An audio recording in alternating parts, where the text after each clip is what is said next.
Welcome back to So You Really Want to Learn Latin, and today we are going to be looking at indirect questions.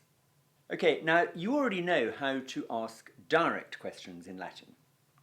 We've learned ages ago that you either just put the letters NE on the end of a word and put a question mark, so amantne would mean, are they loving? Or you have some kind of questioning word like quis or cor or ubi, sort of who is coming, where are they going, why are they doing it. Or the third type is where we have none or num. And those, if you remember, are the ones where we're asking a question to which we expect the answer to be either yes or no. So direct questions, we've done before. Look back in the course if you can't remember how to do them. But, they're pretty straightforward. However, just as you can have a indirect statement, as opposed to just a direct statement, which is where someone has reported what somebody said, so you can have an indirect question. So you could have the question, why is he fighting? Or you can have an indirect version of that, which is he asked why he was fighting. Okay, and the rule in Latin is actually pretty simple. As you would expect, we're going to use the subjunctive. Okay, so to form indirect questions in Latin, they're kind of pretty simple, really, in that you just kind of translate the question. They asked him why he was fighting. But for the question bit of that, they asked him why he was fighting. He was fighting is going to go in the subjunctive, because it's an indirect question, and it's going to go in the same tense of the subjunctive as it sounded as if it was in English. So they asked him why he was fighting. That sounds like an imperfect tense, he was fighting. And sure enough, you're going to use the imperfect subjunctive. Okay, so they asked him why he was fighting, will be eum rogaverunt. Okay, they asked him. Cur, why? And then we want he was fighting. And this bit has to go in the subjunctive, but it's in the imperfect subjunctive because you're translating he was fighting. And so you get pugnaret. Okay. Eum rogaverunt, cur pugnaret. They asked him why he was fighting. Or if it was, they asked him why he had fought, why did he fight in the battle? They asked him why he had fought. So, eum rogaverunt, they asked him, cur. And then this time we want he had fought, so that's pluperfect tense, therefore pluperfect subjunctive. Pugna viset. Eum rogaverunt, cur pugna viset. Okay, so pretty simple really, the construction. Indirect question, introduced, as you'd expect, with a questioning word, and then the verb after that questioning word goes into the subjunctive in the same tense of the subjunctive as the English was in its kind of normal indicative form. Okay, so just playing around with some other tenses, he asks him why he is fighting. Okay, eum rogat, cur, and then he is fighting goes into the present tense, but it's got to be the present subjunctive. So you get pugnet. Eum rogat, cur pugnet. Or he asks him why he has left. Okay, he asks him why he has left. Eum rogat, cur, and then why he has left. So we're going to use discedo for I depart, or go away. And we need the perfect tense, but it's perfect subjunctive. So eum rogat, cur discesserit. Okay, perfect subjunctive of discedo. Okay, so kind of that's really all there is to it. When you see them in Latin, they're very recognizable because of, you know, the questioning word there. And as I've said before, when you're translating Latin now at this sort of level, when you see a verb in the subjunctive, always ask yourself, why is that verb in the subjunctive? And it will always be in the subjunctive for a reason. In these sentences, we're going to be looking at it's in the subjunctive because it is in an indirect question construction. Okay, now a second thing to notice about indirect questions is they don't need to be introduced by questioning words. Okay, so you kind of think it's obvious that something like he asks him why he is running is obviously, it's clearly a question. He asks him why he is running. But it could be introduced by, for example, he knows why he is running. Okay, now that's not actually a question, is it? He knows why he's running. But you have to kind of think, well, in his mind, he had a question. Why is he running? And the answer, I know why he is running. So whenever you see a questioning word, even if it comes after a verb that was not itself a questioning word, you're still going to use the indirect question construction. Okay, a third thing to look out for, the word if. Now we say things like, he wonders if he is happy. Okay, now just be careful in what we mean when we say he wonders if he is happy. Strictly speaking, we mean he wonders whether he is happy. And when you're doing an indirect question in Latin that has the English word if, translate that English word if with the Latin word num, meaning whether. Not to be confused with the num as in num and none. Okay, so num can mean whether. He asks him whether he is happy. That would be an indirect question, and the word for whether is num. So, you know, he asked him if he was fighting, eum rogavit, num pugnaret. Okay, num meaning whether, in the sense of if.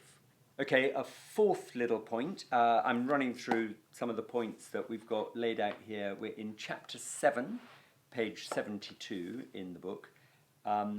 Just looking at what happens to double questions, double or alternative questions. So this is where, you know, he asked him whether he was happy or not, or he asked him whether he was hot or cold.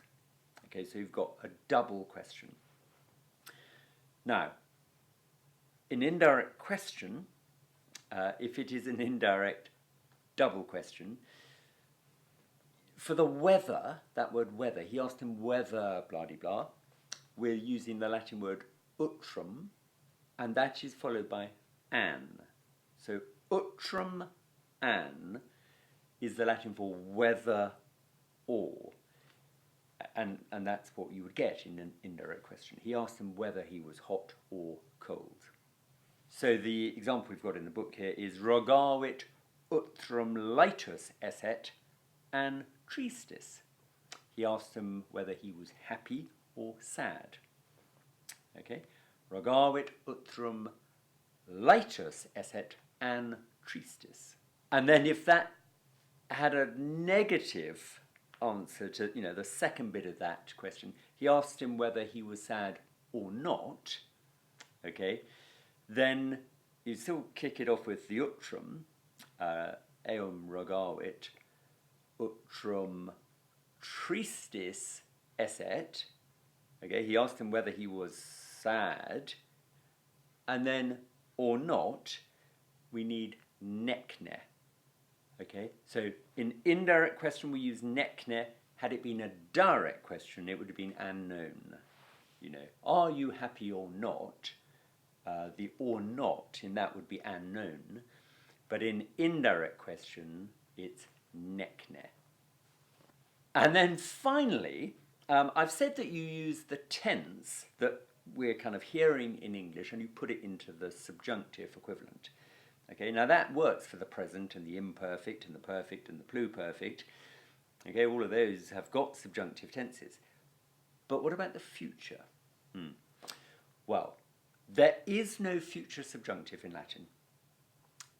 However, we can create something that kind of works as a future subjunctive. It's actually got this glorious term. It is a periphrastic tense. It's kind of made up of a bit of this and a bit of that, and you put it together and you create something that works as a future subjunctive. And what you're actually doing is you're using the future participle plus a tense of sum, either the present subjunctive of sum or the imperfect subjunctive of sum. And as you might expect, use the present subjunctive of sum if your verb is a primary verb, and the imperfect subjunctive of sum if it's a historic verb. Okay, so examples of that, what have we got here? We've got, we ask what he will do. We ask what he will do. Rogamus, we ask. Quid, what? Now, he will do. We want a future. It's got to be subjunctive. So we end up with this weird thing, facturus sit. We ask what he may be, that's the present subjunctive of sum, about to do, facturus. And if it was we asked what he would do, we asked what he would do, so rogavimus, we asked quid. Now, what he would do, facturus esset. We asked what he might be about to do. Okay, so we kind of get around the fact that there is no future subjunctive by making up one in this weird hodgepodge form, which, as I say, is called a periphrastic tense. Okay, lovely word. Okay, so that's all there is to it. Now, we'll just have some practice at this. We'll start, because it's easy peasy if we go this way, we'll start Latin into English. And we've got, for example, omne sciebant cur civis nomine sola Romam adve nisset. Okay? Omne sciebant. Everyone knew. Okay? Omne sciebant. Or they all knew. Cur. Why. Civis. The citizen. Nomine sola. Called Sulla. Romam adve nisset. Had come to Rome. Okay? Romam to Rome, no preposition because it's a town, small island, domus or rus. So everyone knew why a citizen called Sulla had come to Rome. Adve nisset, pluperfect subjunctive in indirect question construction. Okay, we'll do another one. Let's go for number 3. Romani quarebant num Sulla omnes inimicos interfecturus esset. Okay. Romani quarebant. The Romans asked num, whether, we might say if, but we mean whether. The Romans asked whether Sulla, omnes inimicos interfecturus esset, down to the verb, whether Sulla would kill. So that's interfecturus esset, imperfect subjunctive of sum added onto the future participle of interficio. So the Romans asked whether Sulla would kill omnes inimicos, all his enemies. Okay? So it was the imperfect subjunctive because it was a historic main verb. The Romans were asking. The Romans asked. Historic verb. Okay? And we'll do one more. We'll do one of these double ones. So, puella fratrem rogavit, utrum timeret necne. Okay? The girl asked her brother, fratrem, utrum timeret necne, whether he was afraid, necne, or not. So the girl asked her brother whether he was afraid or not. Okay? So, pretty easy, I think. Let's go the other way. So, we asked why he had come. This is easy peasy. We asked why he had come.